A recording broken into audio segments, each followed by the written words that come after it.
نے اس دین کے ساتھ کیا سلوک کیا؟ ایمانداری سے اپنے دھڑکتے ہوئے دل پر ہاتھ رکھ کر کے مجھے بتانا، جب مسلمان کے گھر پر شادی کے موقع پر اسٹیج لگا کر کے اپنے گھر کی عورتوں سے ڈانس کروایا جائے گا تو کیا اسلام کو غلبہ ملے گا؟ جب قوم کے نوجوان اسٹیجوں پر فلور لگا کر کے ناچیں گے تو کیا اسلام کو غلبہ ملے گا؟ باہر سے ناچنے والی عورتیں بلوا کر کے گھروں کے اندر مجرے کروائے جائیں گے تو کیا اسلام کو غلبہ ملے گا؟ ایک مسلمان گالیاں بکے گا تو کیا اسلام کو غلبہ ملے گا؟ قوم کا جوان اپنے کانوں میں بالیاں، بالوں میں چوٹیاں، ہاتھوں میں چوڑیاں پہنے گا تو کیا اسلام کو غلبہ ملے گا؟ قوم مسجدوں کو ویران کر دے گی تو کیا اسلام کو غلبہ ملے گا؟ مسلمان بہن بیٹیوں کے سروں سے روپٹے اتر جائیں گے تو کیا اسلام کو غلبہ ملے گا؟ قوم مسلم کی بہن بیٹیاں بے پردگی کے ساتھ بازاروں میں گھومے گی تو کیا اسلام کو غلبہ ملے گا؟ اسلام کو غلبہ نہیں ملے گا، بلکہ ہمارے اس کردار کی وجہ سے اسلام بدنام ہوگا۔ سچ بتائیے گا ایمانداری سے، اگر یہاں پر میلاد مصطفیٰ کی جگہ معاذ اللہ صدبار معاذ اللہ فلور لگا کر ناچنے کے لیے چند کجریاں بلوائی جاتی اور گانے باجوں کی آوازوں پر، ڈھولک کی تھاپ پر ان کا ڈانس کروایا جاتا، اور پھر ادھر سے کوئی غیر بھی گاڑی لے کر کے گزرتا، تو کیا اس منظر کو دیکھ کر کے وہ کہہ سکتا تھا کہ یہ مسلمان کا مکان ہے، یہ نبی کا کلمہ پڑھنے والے کا مکان ہے؟ کوئی کہہ سکتا ہے؟ لیکن ہاں، ہم نے ناچنے کے لیے کنجریاں تو نہیں بلوائی، نبی کا ذکر کرنے کے لیے مصطفیٰ کے غلاموں کو بلا لیا۔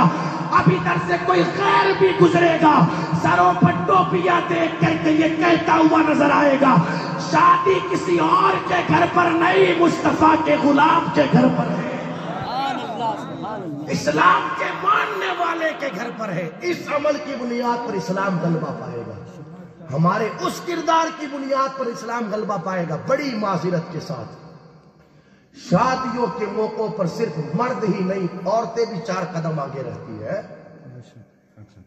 نام رکھا ہے فاطمہ، کیا رکھا ہے؟ نام رکھا ہے عائشہ، نام رکھا ہے کلثوم، نام رکھا ہے زینب، نام رکھا ہے میمونہ، سمیہ، اور کنڈیشن یہ ہے کہ شادیوں کے موقعوں پر اسٹیجوں پر ناچا جا رہا ہے۔ ایمانداری سے بتانا، جب دوسرے دن لوگ بیٹھ کر بازار میں بات کریں گے اور کہیں گے یار فلاں کے گھر شادی میں گئے تھے، وہاں خوب ناچ کود ہوا، پوچھا جائے گا کون ناچ رہا تھا، اس وقت لوگ یہی تو کہیں گے نا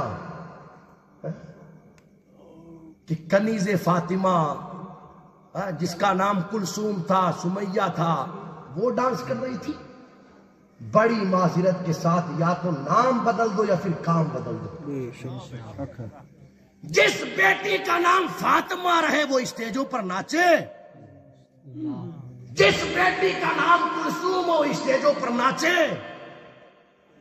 یار جن کا نام فاطمہ، عائشہ، کلثوم رہتا ہے، ان کا کام اسٹیجوں پر ناچنا نہیں ہوتا، ان کی تو شان یہ ہوتی ہے۔ عبداللہ صومعی کہتے ہیں میری بیٹی کا حال یہ ہے کہ اس نے نہ کسی غیر مرد کو دیکھا ہے، نہ کسی غیر مرد نے میری بیٹی کو دیکھا ہے۔ جس بیٹی کا نام فاطمہ ام الخیر ہو، اس کی تو شان یہ ہوتی ہے۔ اور آج کیفیت کیا ہے ہماری؟ خدا را بدلاؤ لائے، اپنے اندر بدلاؤ لائے۔ اتنے لوگ یہاں بیٹھے ہیں، ایمانداری سے بتانا کیا کوئی یہ گوارا کرے گا کہ کسی کی بہن پر، کسی کی بیٹی پر کسی غیر کی نظر پڑے؟